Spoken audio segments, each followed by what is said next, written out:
similar again to last month, really, that insofar as the capital expenditure for this year is predicted to be slightly down. You may recall that I mentioned it would be below 80 million last month. Well, it went down to 76, so that's still moving in the right direction. Insofar as you've got to always bear in mind that anything on the capital spend impacts on the revenue line. So we've been very, very careful that all year, and will continue to be so. That's really all that is significant there, other than, I guess, that we're still quite a bit of underspending. That 76 may well still go down yet. We'll see. Councillor Stanborough.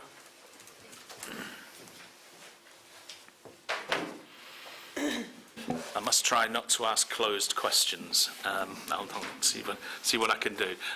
So, looking at the recommendation that tells us that the council's capital investment in Morrie Lodge is coming out, and I get why, because an external partner has come forward to deliver the scheme instead, which is very generous of them, and I'm assuming that external partner is the Borough Council here in Northampton and Northampton Partnership Homes.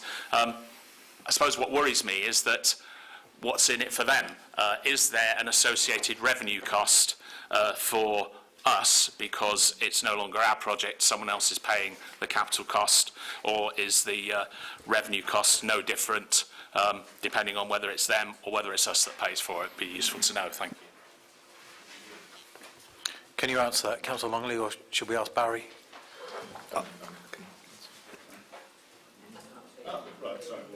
Anna? What's in it for them is they get the rent. It's a supported living type accommodation. So they do the build, and then they get rent, and we pay towards that rent with the social care element too. So our costs stay the same. They get the rent, and then they get a proportion of their money back for the build. Thank you. Anything further to add, Councillor Longley? No, that's fine. Thank you, Anna. Any further comments, Candidate? Okay, are we happy to agree with the report? Agreed. Agreed. So, item 8, the quarterly corporate report on performance quarter 2. Councillor Bowen will be presenting this.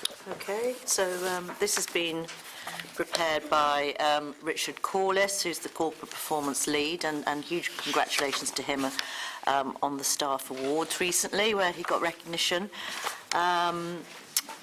So, in terms of what I'd like to highlight, I think first of all, the assessment system. Canary on page 57. I think this is one of the best good news stories from the transformation work that's going on at the moment, and I think that's worthy of comment. And also, in terms of page 58, 4.1.3, Digital Northampton. What's going on here, which is collaboration between NCC and the Web Digital team in the University of Northampton, is something that's been recognised nationally and is up for an entrepreneurial award on a national level.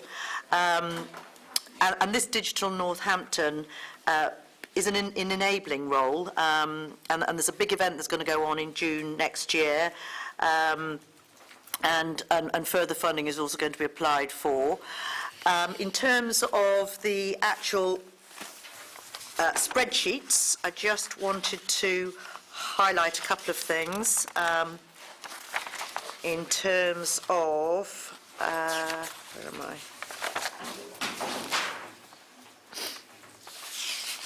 Education, which is right towards the end. Theme schools and education.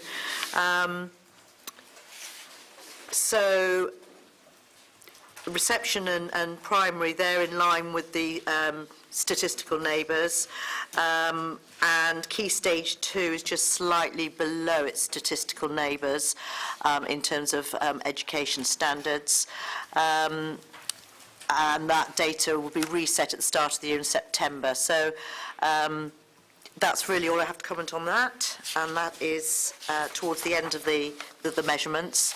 And was there anything else? I think that was it. Did you want to raise something? Yeah. Thank you. Councillor Scott.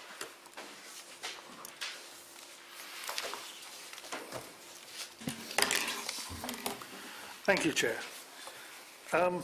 First point I think I'd like to make is on the assessment system, Canary. It's good to see that the technology is being used effectively for the benefit of both NAS and our customers. Second point on 412, could you give us an update, because you refer to things happening in October, November and December, so could we have an update on what's happened since the report was written? Going on to page 73, and it's the children's permanent exclusions. And I keep saying this, and I don't see any positive answers coming forward. We seem to see this pattern regularly over the years. Every year it seems to be the same. The results are declared, warnings are given to headmasters, the numbers drop, and then they start to go up again until we get the figures in the September, and they're ratified later in the year, and then we see things improving again for a period of time.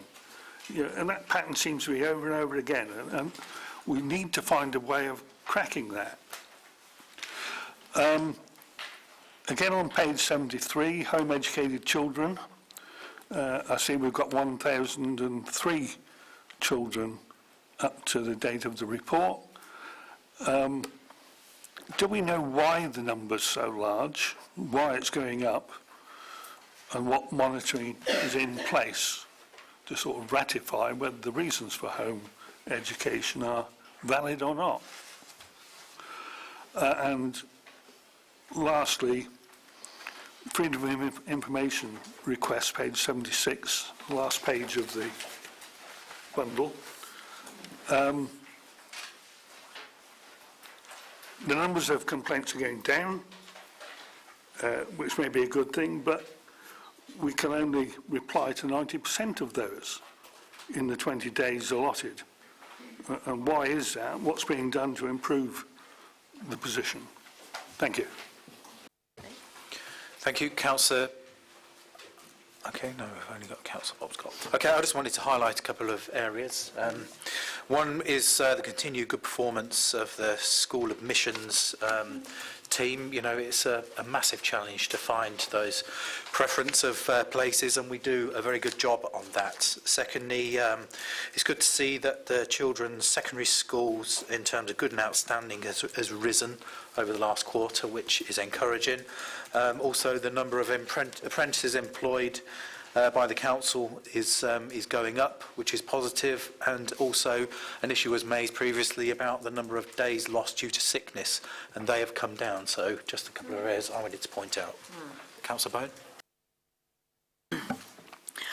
I think the question about the libraries, funnily enough, we had a meeting yesterday, and I think in the new year what we'll do is we'll send an update of where exactly we are on every library.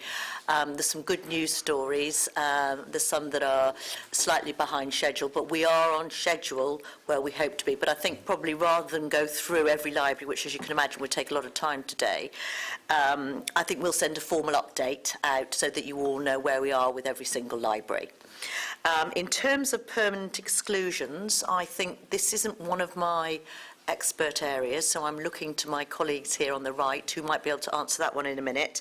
And in terms of the home educated monitoring information, the 1,003 children, I completely agree with that. And it is a concern, and I think if you remember from the last Cabinet report that we discussed this, I think we said we would get the general election out the way, and then come January, myself and Councillor Baker here would discuss this with our MP, who's got a particular interest in this, and put it on the agenda for Cabinet in Parliament, subject to all the changes that might be going on there as well. So I think this is definitely one that we haven't forgotten about, and I know it is high up on Councillor Baker's agenda as well. And the freedom of information, I'm looking to somebody else to respond to that. Probably monitoring officer via yourself, Councillor Goby. Thank you. Thank you, Lizzie. Shall we ask Councillor Baker if she wanted to comment on the exclusion data? Yes, the exclusions are a distressing number to all of us, but as you will be aware, 99% of our schools that are excluding are academy schools, and we have very little input into the running of those schools. Exclusions seem to come around. The one thing to be good news is that we have very little exclusions on our looked after children. We have got a very robust programme in place where teachers contact us straight away if they have any issues with our looked after children, and we have managed to keep most of them in school. So that is a very good outcome for that. And the other exclusions is just a question of working with all the schools, which I have started to do, to get some advice given to them from the council that we can provide on how to actually work around these exclusions, because we don't want these children out on the streets. We want them to be in school. Thank you. Shall I just ask the monitoring officer briefly to comment on the complaint point? Sorry, freedom of information. That's fine. I'm not able to immediately comment on the complaint side, but on freedom of information, it has been difficult this year to recruit. We recognise that we are under-resourced in this area. While the numbers of requests may have come down, they've become more complex. And what we have put in place now through after our inability to recruit formally a lawyer to do specialist FOI work, is a 2-day secondment from LGS Law, and that lawyer will start with us next week. And at the same time, in parallel, we're running a recruitment exercise through LGSS Law in the hopes that on their brand, we will be able to recruit somebody who can then be immediately seconded to us on the understanding from the off that that would be the case. So we hope in the first quarter of next year to have additional resource to put to that. Thank you. Thank you. Anything further to add, Councillor Bowen? Nope, that's it. Thank you. Cabinet, do we accept the report? Thank you. Okay, move on to item 9, Council's Equality Objectives 2020-21. In Councillor Naden Horsey's absence, I will briefly introduce this small but very important report. So Cabinet are asked to agree to adopt the equality objectives proposed at section 4 in the report and consider and note the implications of the equalities impact assessment at the rear. So we have a duty under the Equalities Act of 2010 to publish our equality objectives at least every 4 years. And because we are moving into unitary, it's important we still have this as a live document and we continue to meet our statutory duty. So as you look through the report, if you look at 3.3, the protected characteristics of the objectives are age, disability, gender reassignment, marriage and civil partnerships, pregnancy and maternity, race, religion, sex and sexual orientation. And also, if you look through item 4, there's recommended equality objectives, which are our priorities, if you like, around narrowing the gap, which is reducing inequality and improving life chances, and ensuring that equality considerations are the heart of what we do, and also that we play our part in ensuring that both the new North and West unitaries have due regard to equality and diversity in their development. So I know there's a couple of people asked to speak on this, so I'm happy to move that on. So Councillor Roy.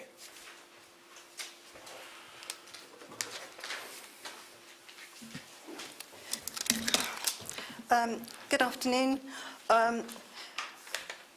This issue and this paper is an opportunity to provide real leadership in the county on this particular issue with a good and comprehensive understanding of the ethos of the Equality Act.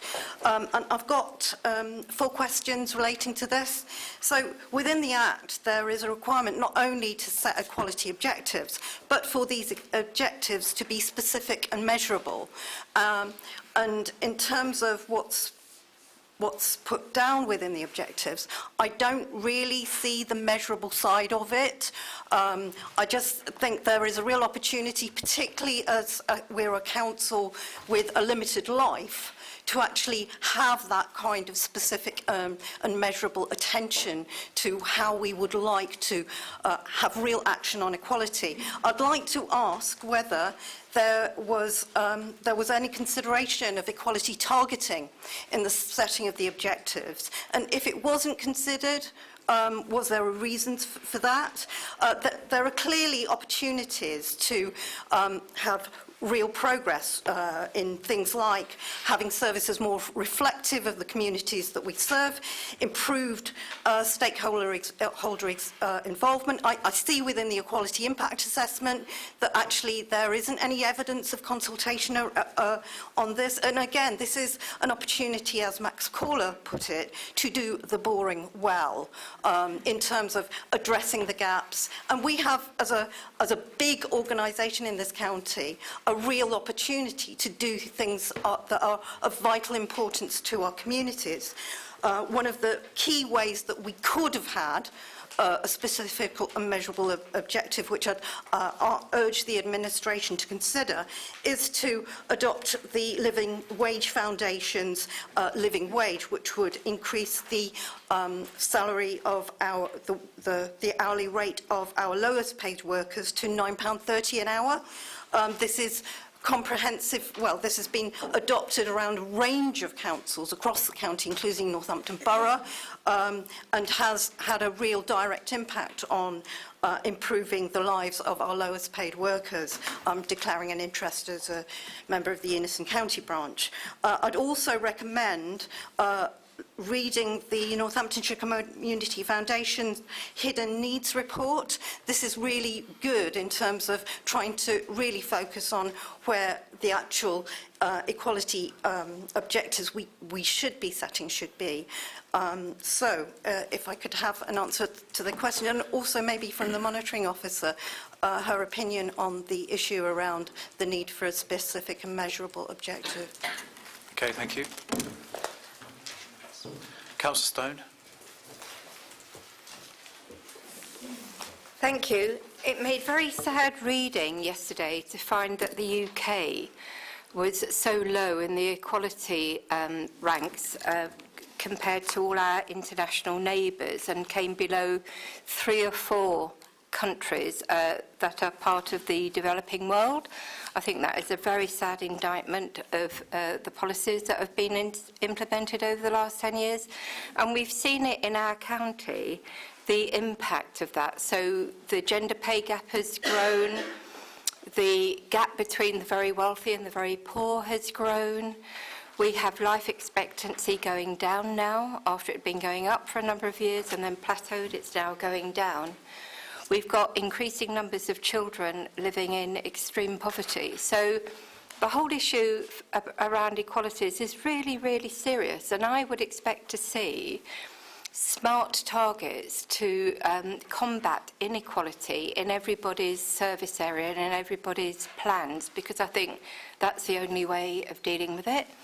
And what that really means for me is that we should have an anti-poverty strategy that each service area makes a contribution to. If we're really serious about tackling inequalities, we need to have measures, and we need to take on board the fact that all the decisions that are made here have an impact. They either help address inequality or they make it worse.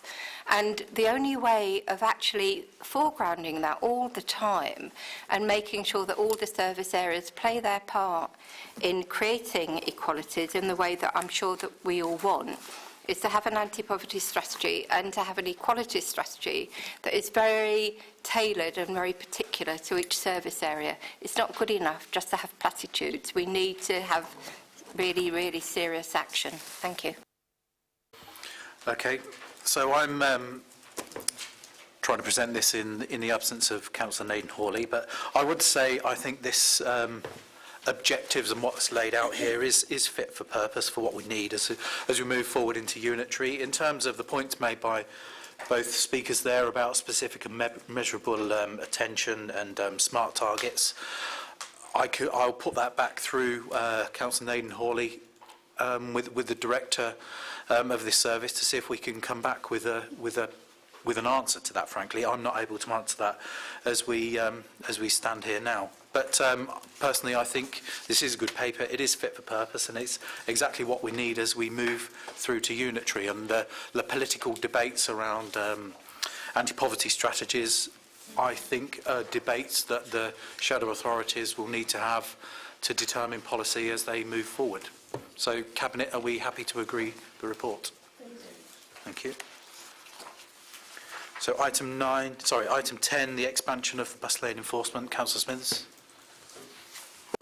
Thank you, Mr. Chairman. I am delighted to bring this report forward on the bus lane enforcement. It's taken a lot of work to get to this point, but it has a potential to make a real difference and enhance the road experience for cyclists, both which will help with the modal shift and help reduce cars on the road neck in Northamptonshire. And it will also help as we strive towards a more sustainable transport options within the county. Interesting, in 2017, the amount of bus lane contraventions resulted in 793 vehicles abusing the Wellingborough bus gate. There was 427 vehicles on average violating the drapery traffic regulations. So it was decided back in August 2019, the Cabinet approved to have some enforcements at those locations. These are now being procured and will be installed hopefully within the new year, early within the new year, I'm hastening to add. So this report now just seeks Cabinet approval to install further bus lane enforcement cameras where the level of conventions justify the installation costs, and request the authority to be delegated to the Director of Place and Commercial in consultation with myself. Thank you. Councillor Strachan.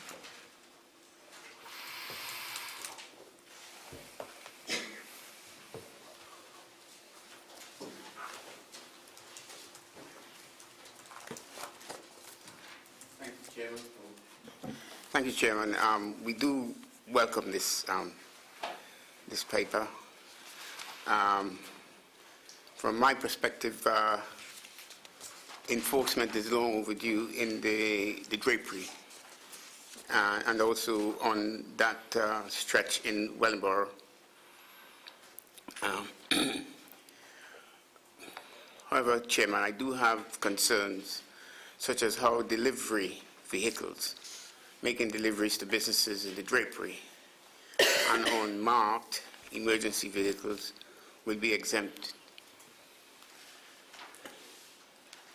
Also, Chairman, would enforcement of the bus lane in the Whedon Road be 24/7 or only during the built-up period of the day? I'm also concerned as to what happens during the period of the football and rugby matches. If I can get some understanding of how this thing, how it will work, that would be very good. Thank you. Thank you. Did you want to add something, Lizzie? No. I just wanted to add, we as Cabinet have spoken about this. This is the second time we've had this come to us, and it's good to see that things are moving on and heading in the right direction, and everybody supports this being put in place as soon as possible. And I know all of us can name 2 or 3 other areas where we would like to see something happen, because it is infuriating when everyone is abiding by the rules and people flout them, frankly. Councillor Smithers. Yeah, just really in answer to the questions by Councillor Strachan, regards camera operation, I would assume that they would be working 24/7. There would be no reason why they wouldn't be. In answer to your first question about emergency unmarked vehicles and so on, I would assume there'd be technology in place which identifies these vehicles as when they go triggering speed traps and so on. So those registrations would be logged, and clearly common sense would prevail and not issue a ticket. And again, other locations, as Councillor Golby has said, we would welcome councillors bringing to us ideas about areas that they would like enforced with these cameras. I'm just going to ask about the football, when there's football matches on, etc. Yeah, sorry, I did miss that. And when the football match is on, again, they would be functioning 24/7. So, I mean, a bus lane is a bus lane, and that's more of a reason to have these cameras working, because there'll be an influx of people coming to the town and want to use public transport to get around the town. And obviously, if those lanes are being jammed up by motorists who are not playing by the rules, then enforcement should be taken. So they would definitely be enforced. Okay. Okay, thanks. Thank you. Cabinet, we happy to agree with the report? Thank you. So the next item 11, the procurement of a new archive and storage retrieval contract. I will present that report briefly. It's another small but important report that we need to get through Cabinet. So we need to delegate authority to the Central Council in consultation with a Cabinet Member for Corporate Services via LGSS, action on behalf of the authority, to extend the document storage and retrieval contract for Northamptonshire County Council under ESPO terms until the end of March 2020. So we do have a statutory obligation and need to keep a lot of files in archive, particularly around records and information held under the Children's Act. And we are asked also, it mentions at 3.6 that we're under a national mandate not to destroy case files for historic cases where children were accommodated in institutions in case of other allegations and investigations that need to happen. So this is a really important thing that we need to uphold and make sure we've got the right things in place. Just to point out that over the course of the discussion around this item, we were looking to work with Cambridgeshire and Milton Keynes, but those two authorities have fallen away in terms of their interest in supporting this, so we are doing it by ourselves. And for information, I looked up ESPO, which is the Eastern Shires Purchasing Organisation, which is a framework of approved suppliers and that we can call on to that meet all the needs that we can use to procure and make sure we've got the right things in place. So there are no speakers on this, and we did discuss it earlier, Cabinet, if there are any further comments. And Cabinet, are we happy to agree the report? Thank you. So item 12, the safe transition to the end of the social wellbeing contract and future commissioning intentions. Councillor Morris. Thank you, Chair. I think it's fair to say, before we start talking about it generally, that we remain committed to our voluntary sector organisations, as do public health, and this is part of our commitment towards that. But as you'll see from the later paper in 14, we're actually making a greater investment in public health outcomes and indeed in the voluntary sector. So it would be fair to say that we are fully committed to those outcomes. The paper is fairly straightforward. We obviously, from the 1st of April 2020 until the 31st of March 2021, we will extend the current contract by 1 year. That allows for 75% of the current funding, so it will reduce from 1.6 million to 1.3 million. And this might change slightly depending on how, because we have to remember that we are, the contractor is actually consortia here, so they are dealing with the providers, and obviously they have to evidence public health outcomes as well as value for money. So that is a conversation for the providers to be having with consortia, who are the lead contractor. But contrary to popular belief, we are not reducing significantly the funding. We've had to have a look at how we prioritise our public health grant, but as part of that we understand the importance of this area specifically. Of the 1.6 or the 1.3, some of that goes to the homeless support and housing agenda as well. So in fact it could be possible that the funding will drop it may not drop significantly for the public sector partners that are involved, the voluntary sector partners that are involved with this. We'll obviously work with the boroughs and districts and adult social care to ensure that all the funds are better aligned to the local housing and homelessness strategies, which actually may indeed free up some more funding for the voluntary sector as we go ahead. The plan then is to commission a new plan for 21 going forward. Again, this will be based on service models and various other ways of looking at how we spend our public health grant, but it is a commitment from us for 2 years of ongoing commitment to the voluntary sector and their partners through consortia. The paper's fairly clear on that, Chair, so I just wanted to make those key points and then leave it with the Cabinet to approve the paper. Thank you, Chair. Thank you, Councillor Morris. Councillor Roy.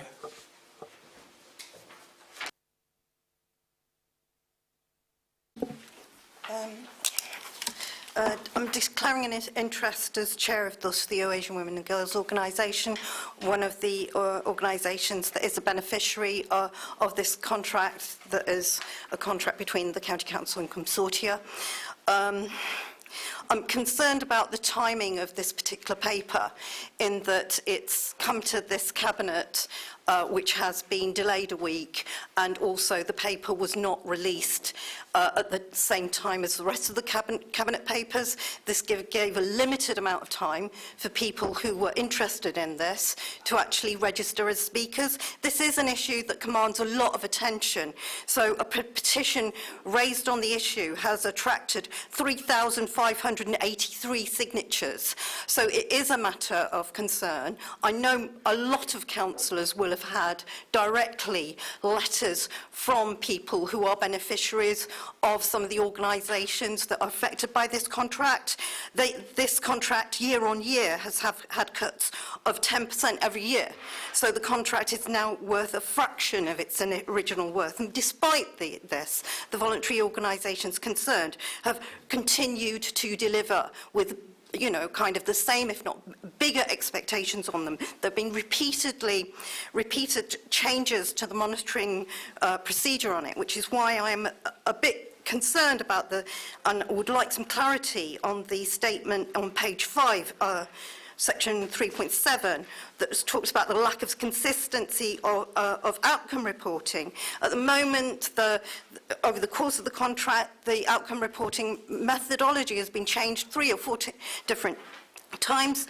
Currently, they have to amass quite a lot of data on the number of people, the number of contracts, the demographics of them, how many activities, low impact, high impact, that have actually been undertaken with the beneficiaries, the outcome stars of them, with 7 different elements of this, the last of which was only instituted in May of this year.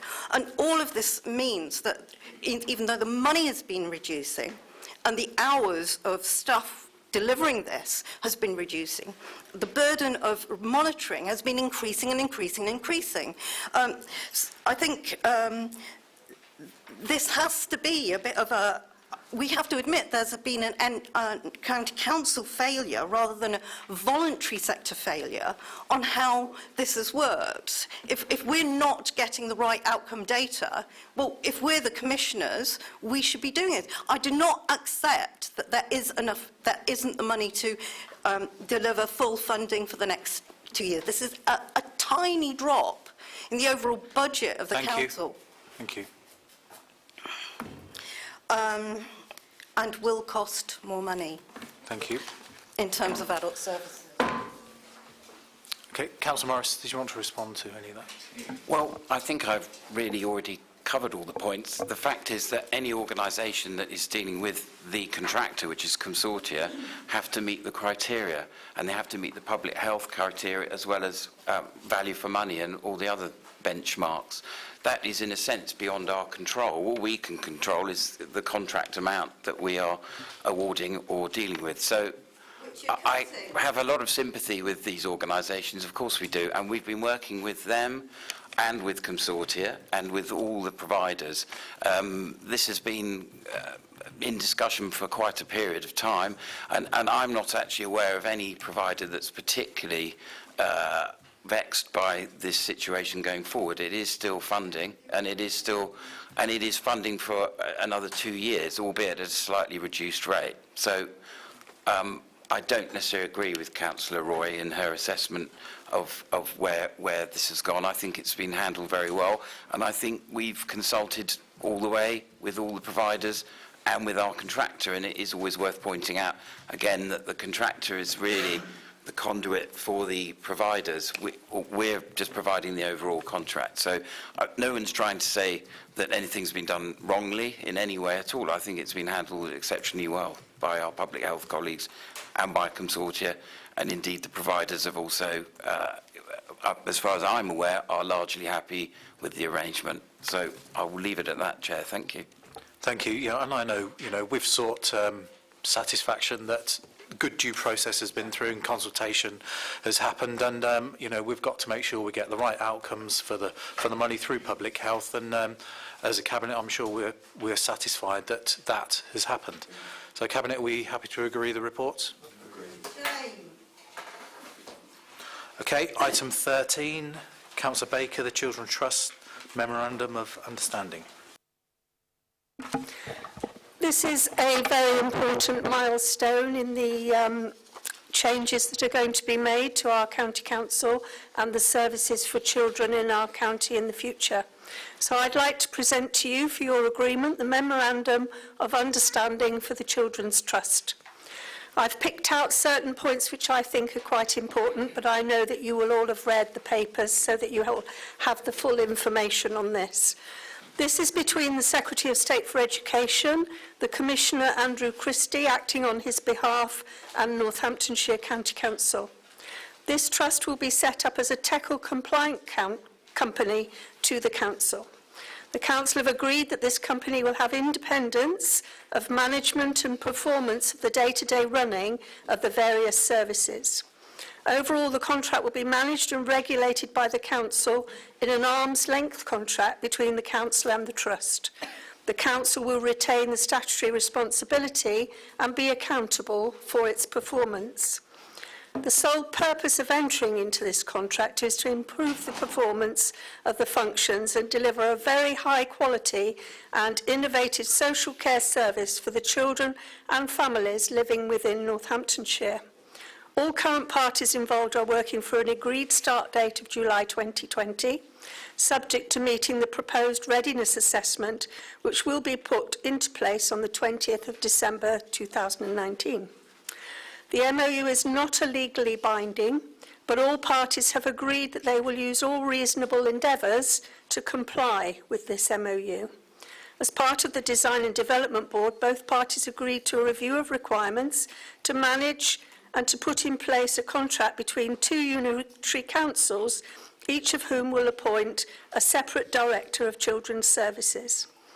All appointments to the Trust Board will be agreed by the Secretary of State and the Commissioner to the Council.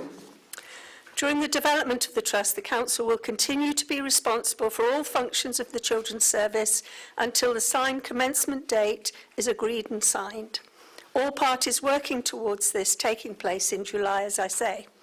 Paragraph 9 in the document sets out the arrangement for the transfer of all staff by a TUPE arrangement.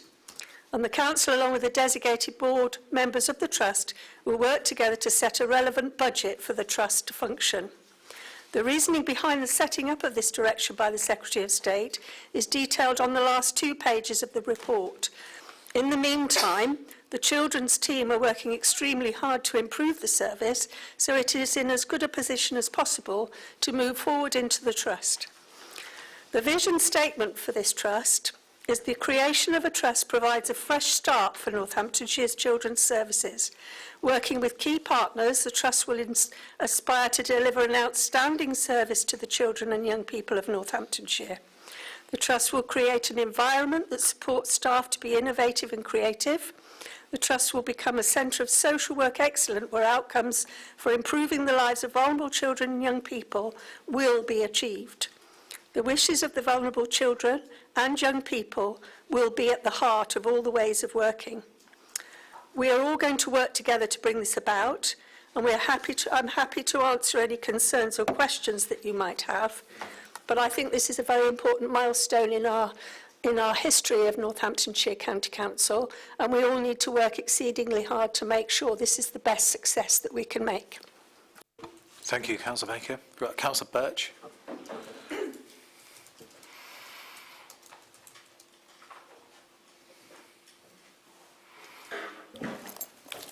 Thank you. Right, I do have some questions, and obviously we are wanting to ensure that this becomes the very, very best service for all our children. So, in that light, this is a company limited by guarantee. What happens? Does it make profits? A TECL company can have up to 20% of its board members, elected members or employees. How is that going to work? Because the real concern that I have is the accountability of this trust to the elected members. We are all corporate parents, and our responsibility does not stop when the trust is formed. Who will monitor its effectiveness. How do councillors have access to the trust? Do we have access to the minutes of the board meetings? What's the fallback position if the trust is not successful? We are still corporate parents. You know, we have to make sure that those vulnerable children remain safe. And is there a place for scrutiny for the trust? Is there going to be a children's trust scrutiny group? Now, it's the overseeing, it's the accountability, it's the way that local councillors who know their communities and their families best of all have input into the work of this children's service.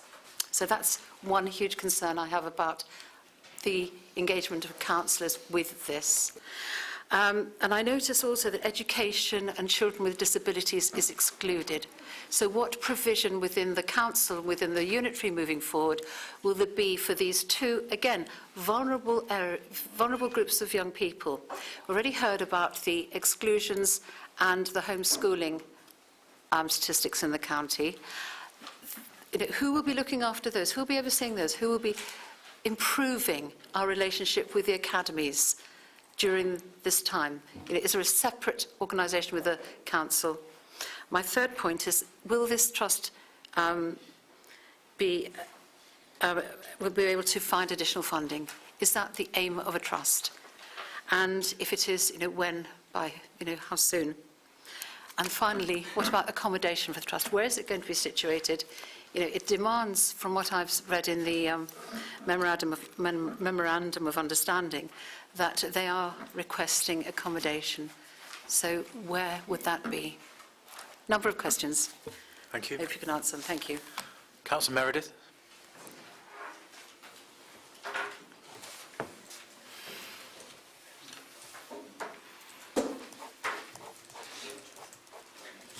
Thank you, Leader. First thing, I'm a member of the Corporate Parenting Board, and I'm also a member of Standout, a director of that organisation. But firstly, I want to speak on this setting up of the Children's Trust. Come to my attention that there's no councillors going to be included on this trust. I had that from a very good authority, and I'm not prepared to say where I got that information from now, not to embarrass anybody. But firstly, I think if councillors are not going to be involved in this, I think it's not right, it's not proper. Councillors should be involved. That's why we were elected. We were elected by our residents to represent especially looked after children, children in care, the vulnerable children that are vulnerable. We heard this morning how many children are actually living in poverty. So I say to you, as administration, it's your duty and it's your remit to make sure that councillors are put on this Children's Trust. If councillors are not put on this Children's Trust, then I'm afraid it will not work. Quite simply like that. We have a lot of expertise, councillors.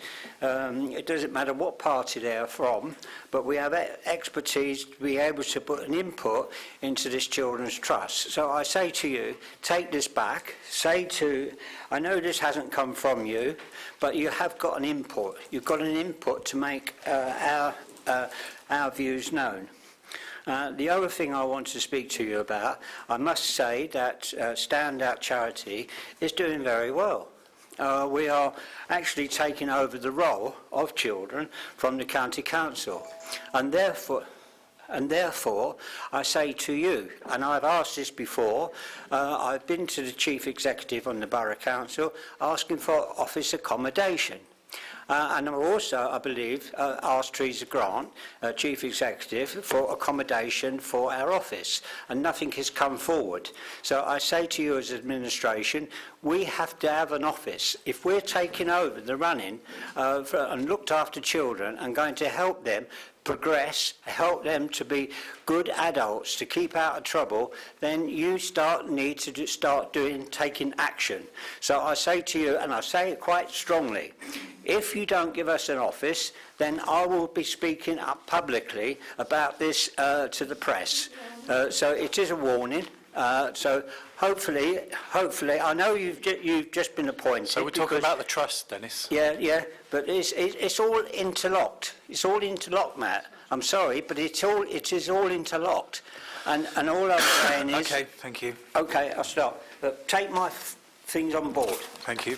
I have a lot to do with children, as you well know. Councillor Baker, did you want to respond to some of those points, particularly around member inclusion and what our role is as we move forward? I think that this is a memorandum of understanding that has been set out by the Department of Education and our commissioners. This is a work in progress because we are actually putting out at the moment for a director for this trust, and that director will be a very high-performing person, and they will want to have an awful lot of say into how this trust operates. So I think it would be wrong of us to put too many things in place until we have that person on board. I don't know if our chief executive agrees with that point, but... Maybe I could elaborate as well, if that's okay. Just in terms of the makeup of the trust board within the terms of reference and the MOU that you have in front of you, which, as stated at the beginning, the leader stated is not a legally binding document, but it's the foundation to develop our legal framework around. The proposal within that is that there would be a chair, a chief executive, but there would be up to 4 non-exec directors that would be appointed by the chair. There would be up to 4 non-executive directors appointed by the local authority. So therefore, whoever has been giving you information to say there is no member representation, they must have a crystal ball that's pretty good. I wouldn't mind a hold of that myself to get some lottery numbers. But the decision around those 4 non-exec directors representing the local authority has not been made. That is a decision for the leader and the cabinet in terms of who represents the local authority on that trust, and that can be a mixture of members and officers if that's what the leader and the cabinet so choose.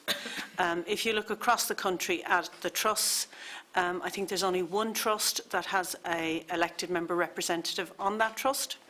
I think all other trusts are represented by non-elected members, but that's not to say that that's not a choice that the leader and cabinet here would make in terms of representation on that trust. Obviously, when we move into unitary, there will be 2 representatives from each of the unitary councils on that trust, and it's a decision for those councils at that time as to who those representatives would be, and they could be elected representatives or officers or a mixture of both. But none of that has been agreed or cannot be agreed at this point in time because the MOU is only being signed off today. So I think that probably just covers all the questions that Councillor Birch said about accommodation and et cetera, That will be a work in progress that we will be coming back to you as that progresses. Well, I was going to say, I think we can put together another member briefing at some point for everybody as an update on where we are with the trust to cover off things like location, because we're all concerned. We all want to make sure the right things are put in the right place. But going back to what we have today, this isn't a legally binding document, and I think the part around the numbers and people's involvement are captured, as the chief exec mentioned, in 6.3.4, so it is up to those authorities to determine who the appointments are on the board. But I think this is a big stepping stone, as Councillor Baker said, in terms of moving towards the trust, and I see the wider role of members as one of holding the trust and those on the board to account to make sure we're getting the outcomes that we need. Each unitary council, when set up, will have a board that will be actually holding this trust to account to make sure that they are delivering the things that we want to have for our children. And we have the 4 spaces for these non-executive directors, which, as the chief executive said, will equate to 2 from each of the unitaries when that time comes. But I think our role would be in our unitary council making sure that they do the things that we want them to do. Yeah, Councillor. Yeah, just want to say very quickly that we've arranged, I think, Teresa, you've already got it in your calendar to sort. It's early Feb now, is it? Yeah. A briefing for all members on unitary, the children's first stuff, everything that's going to be going on next year. So, and there'll be regular briefings on that. Why wasn't that explained before? Why doesn't the Chief Executive say that before so we know? Well, we're talking about the paper in front of us today, Dennis. I think we did mention at the last member briefing, although I wasn't there, that was quite widely praised for being a good session, that we would hold another one in January, February, and that's been put in place. So we're trying to keep everybody in the loop. Just bring the Chief Executive. If I may, Chair. Yeah, I'm not far away, Councillor Meredith. You can talk to me any time, you know. When are you going to give us this office then? Yeah, you won't be receiving an office, and I will respond to that as well. Could I just say, at the council meeting, 2 council meetings ago, members asked that the Children's Commissioner would attend, and the new Children's Commissioners will be attending on the February council meeting. So you will have an opportunity to ask them some questions at that council meeting as well. I think prior to that we have the date for the all-member briefing, so you may have got quite a lot of the information prior to that in any case. Just if I could, Chair, if I may just elaborate a little bit more. In terms of some of the questions that have been asked, we're still working through some of the plans around that, so we wouldn't have a definitive answer now anyway, but we do have clear milestones that we need to achieve. So by January, we should have answers to quite a lot of those questions and be able to give you some clarity on that. So it's work in progress at the moment. It's not that we're not giving you the answer, we just don't have the answer as we speak. And just to address Councillor Meredith on standout charity, just to be absolutely clear for everybody here, charity is not taking over the running of looked after children. We have a statutory responsibility as a local authority. The charity has terms of reference to support elements of looked after children leaving care, etc. And it is a standalone charity. It's not a county council charity. It's a completely standalone charity. So therefore, we would not be providing accommodation, as we wouldn't be providing accommodation for any other charity that writes to us and says, give us an office. So whilst we do support it in many other ways, that's not something we can support. Thank you. Okay, thank you, Cabinet. There's 6 recommendations laid out on page 23. Are we happy to accept the report? Yep. Thank you. So item 14, a social prescribing social impact bond. Councillor Morris. Thank you, Chair. And I alluded to this earlier in connection with our commitment and public health commitment to the voluntary sector and helping to reduce reliance on hospitals, medicines and care in the community and things like that, which is one of the key aims of this. This is really excellent news. Just to put it in bold financial facts, because this is always quite interesting, Public Health are putting 3.4 million in investment into this. 7.4 million is coming in from the CCGs, and there's a 3.6 million pound investment from the Life Changes Fund, which means an overall investment of 14 million, with expected returns on investment of about 18.6 million, and obviously all the other things that come with it, which is rather marvellous. The whole point of this is to show support. Well, the one thing it does is shows how well public health, and I must thank our Director of Public Health, Lucy Whiteman, for the hard work that she's done on this, but it shows the way we are working so well with our other partners like the CCGs, funds and various other people in order to improve the outcomes for the people who live in Northamptonshire. And I think this is going to have quite a marked impact on our society. So I have to commend it to the Cabinet, and the recommendations are quite clear. To support it, well, we will all do that, and I'm absolutely sure of that, the programme for this bond, and agree the delegated authority in order to start the ball rolling on getting it out there. So, Chair, I was very, very quick canter through that one, but I think it is a really, really good piece of work for this county, and the Public Health have done an amazing job working with the partners to deliver this, and it will have outcomes for a number of years which are very, very key and important to the county. So, Chair, I recommend the paper to the Cabinet. Thank you. Thank you, Councillor Morris. Councillor Stone.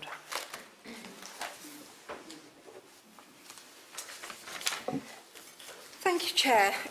It is good news, but one of my questions is why has it taken so long to come about? Because I remember my group making this recommendation to the administration and full council, or at least 6-7 years ago. So I'm a bit perturbed about what happens with our partnerships to make everything take so very, very long.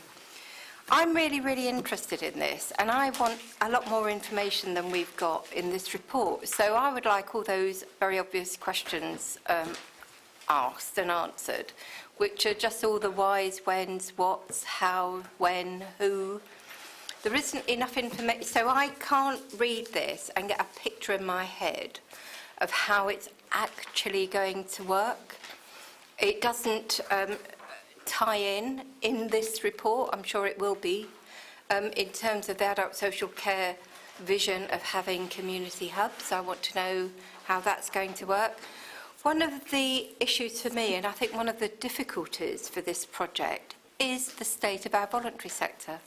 This whole scheme relies on multiple partnerships that are very close to vulnerable people, locality working at its very best, multi-agency working. We're in a situation where we're seeing a lot of our voluntary sector partners really struggling for survival. And I think we need to, again, implement a strategy that our group recommended many years ago now, which is having a sense of the impact of decision-making over here, the impact it has over there.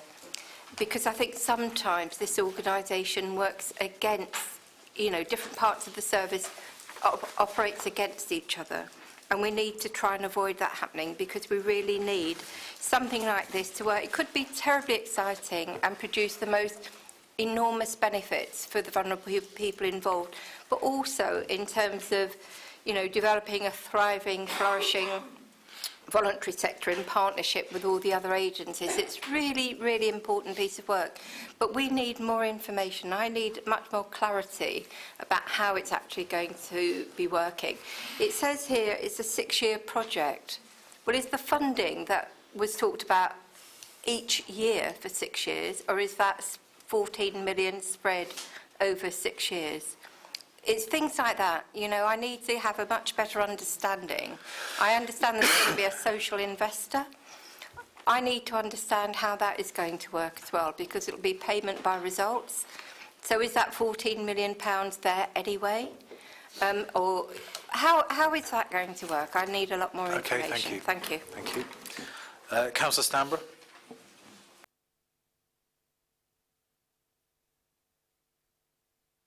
Thank you, Chair. Just briefly, paragraph 4 of the report, consultation and scrutiny, ends with an offer that the business case for this be presented to the Overview and Scrutiny Committee. I'm sure members of the Overview and Scrutiny Committee would be interested in seeing that, perhaps initially as a document that was circulated to the members. Then they could give it some thought and decide whether they wanted to take any scrutiny any further than that. But that's a welcome offer, and I look forward to seeing the document. Thank you. Thank you. Councillor Morris. Thank you, Chair. I'm glad that both Councillor Stone and Councillor Stamborough welcome this paper and the social wellbeing bond, social impact bond. Sorry. It may have been a long time coming, but I don't know whether it has been a long time coming. I can only go on what is in front of us now. And again, I think we have to give credit where credit's due with Lucy Whiteman and public health colleagues and our other colleagues that have worked so hard to make this happen. Just to answer some of your questions, it is 14 million over 6 years, which is detailed in the report. In terms of more information, I'm sure we can organise a briefing or an all-member briefing as and when a bit more information is available to flesh out the details of it. But obviously, they're just about to commission it, so there's a lot more detail to arrive. So I would imagine we'll bring this back here as well, but we'll certainly try and do an all-member briefing as well. And of course, Councillor Stamborough, the business case can go to overview and scrutiny as and when that's possible to do. But I think we must all be very happy with this outcome and this paper. So I leave it there, Chair. Thank you. Thank you, Councillor Morris. I think we are, and we look forward to it moving on and seeing some results. I know that it has been a long time coming, and some of the relationships are quite complex and difficult to manage sometimes, but those are in a good place. And thank Lucy, Director of Public Health, for this, and yeah, hopefully we see some impact.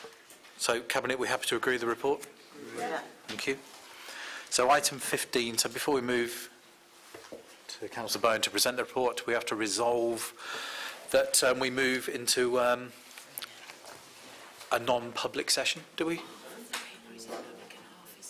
Okay. So how do we deal with that then?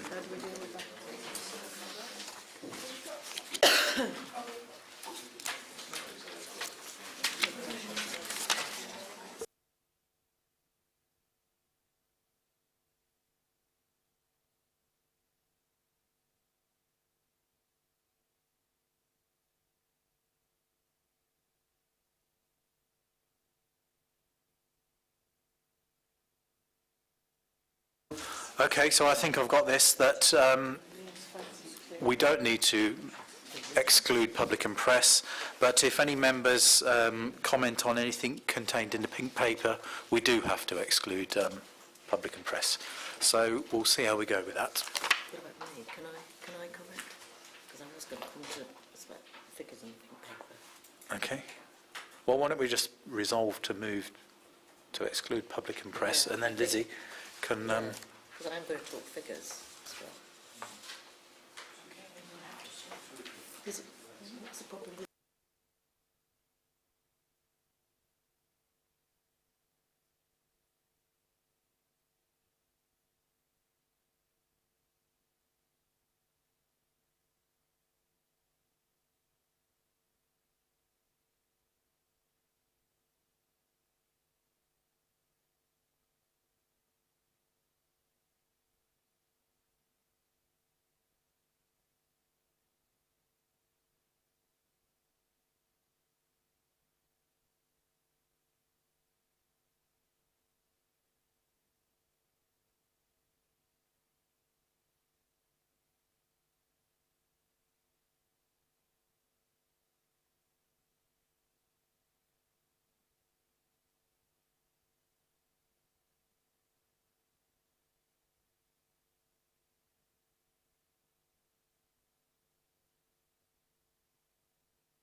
She's concerned about the press.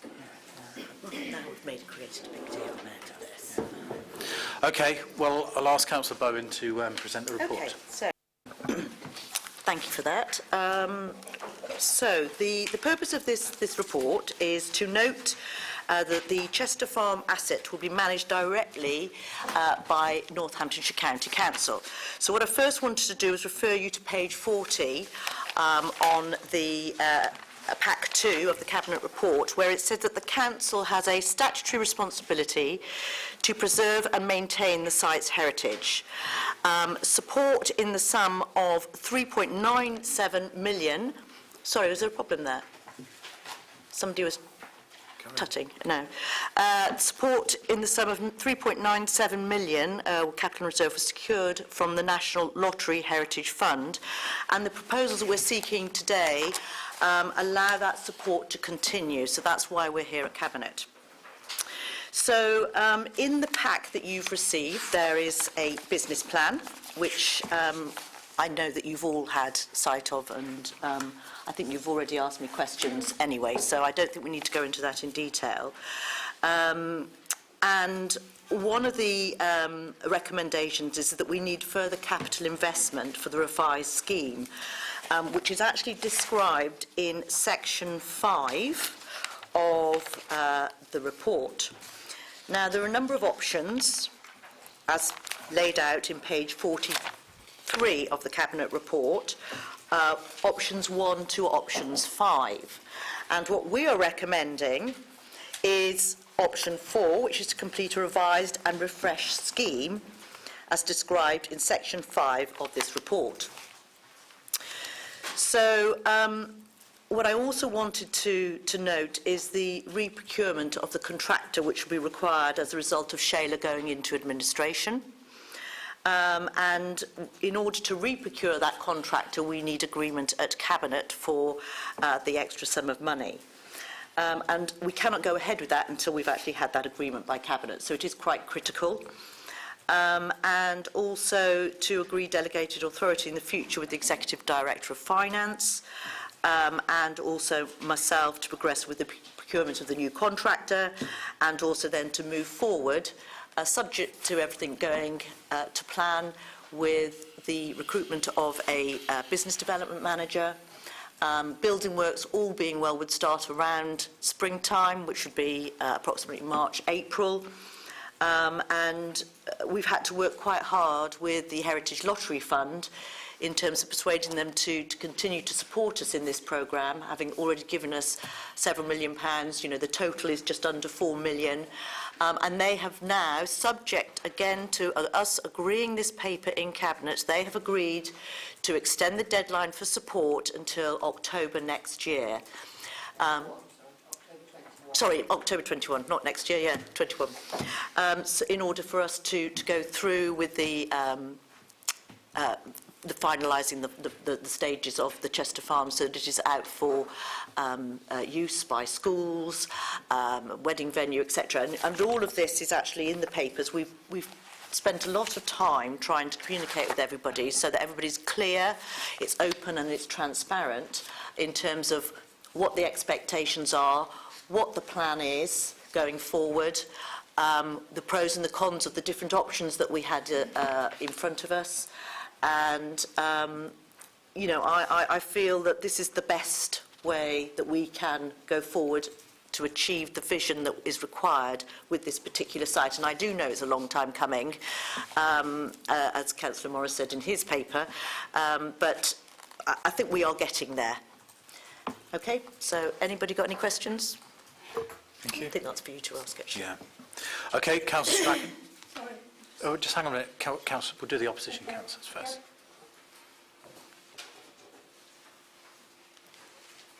Thanks, Chairman.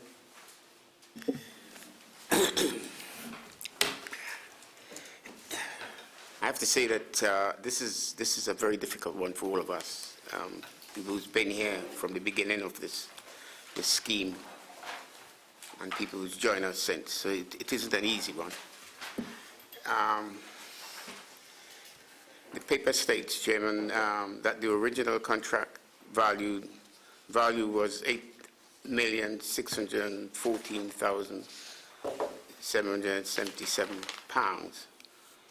Could we be told how much of that sum was paid to the contractor, if that's possible? Not giving anything away, if it's possible. We believe that the Chester Farm project is turning out to really be a money pit money this council can ill afford. This paper, the cabinet is asked to approve an additional sum, which I wouldn't disclose, to complete the work, and at the same time, this administration is prepared to take away £300,000 from the social well-being contract. We are seen here to be putting the Chester Farm project ahead of vulnerable people in our community. Clearly, robbing Peter to pay Paul, and quite frankly, we feel this is not fair, Chair. Apart from that, no further comment. Thank you. Thank you. Councillor Stamborough.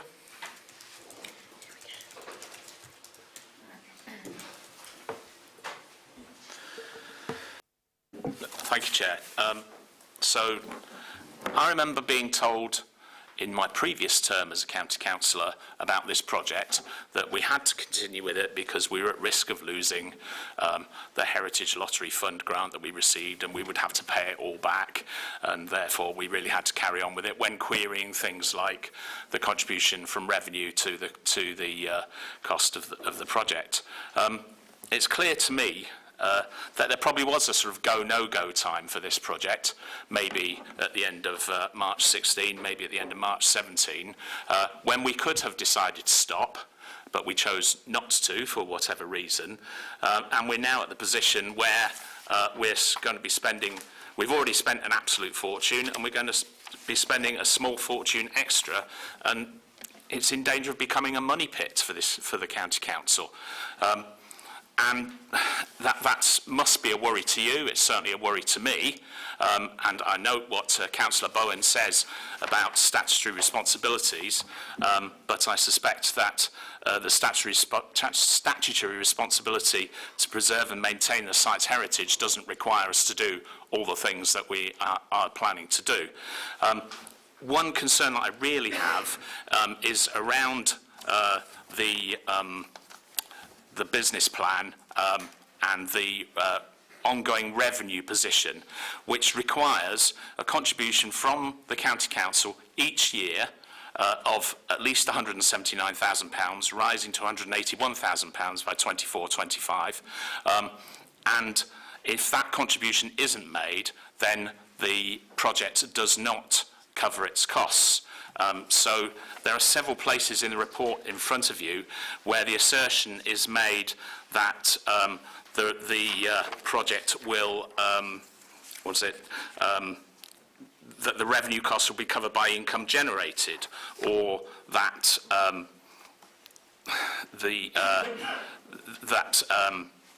you're going to maximise the revenue, and that somehow it's going to be commercially viable. And you should be clear that that's not the case, because the project stands or falls from the money that this county council will continue to put into it, and commercially it is not a viable project, and when in making the decision you make, you should be aware of that. Thank you, Chair. Thank you. Councillor Baker, did you have a point? Sorry. I was just wanting some clarity about the fact that you're saying the county council are responsible for this, and in 2021, as we know, there won't be a county council. This situation, this building, or whatever it is at the moment, Heritage Lottery feature is in the north of the county. Can you just explain how that would be paid out from in the future? Will it be with the responsibility of the north, or will it be shared? Right, so on that question to start with then, this is a site that has national significance for the whole of the county. So the actual details of splitting the responsibilities will be made next year with all the unitary decisions that are going to take place. The archaeological significance of this site, I don't think I've probably emphasised that enough, but is significant. And so, whilst I understand where Councillor Stamborough is coming from in terms of commerciality and all the rest of it, we are aiming, and we will try to get this site to wash its face. Yes, there will be investment from NCC, but we are, and have done, and are amending and have amended the business plan so that it is much more commercially viable. Not only is it going to be a site for schools and universities, and we already have a partnership with Leicester University, but there is also a wedding and corporate venue plan within the site, and also leasing out offices which weren't there in the same capacity as before. So whilst I fully accept that this has been a long time coming and there are question marks over its viability, we also have a duty as a county to look after these archaeological sites, and sometimes the payback to that is a lot smaller and takes a lot longer to develop. But hopefully, in time, we will be able to get payback from this site.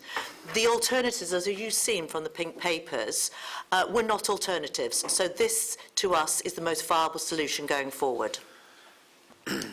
Okay, thank you, Councillor Bowen. And I just want to thank you for the work you've done. You've done a lot of work on moving this project forward. It is, as you say, a very important local and national heritage asset, and this is the best option we've got presented before us as it stands. And I would like also to see whether you can find a way of getting members up there to go and have a look. Yes, good point. Just before you go, we are going to be arranging a site visit in the spring, and we didn't think you want to go and see it now, but hopefully by that stage the contractors will be on site, subject to us agreeing this Cabinet report today, and then we look forward to sharing where we're at with it. And obviously, we're always there to obtain feedback and ideas to make it as commercially viable as possible.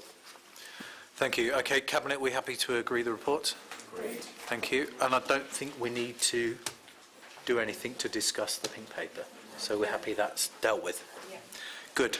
Okay, so thank everybody for attending this afternoon, and wish you all a happy Christmas. That's right, I don't get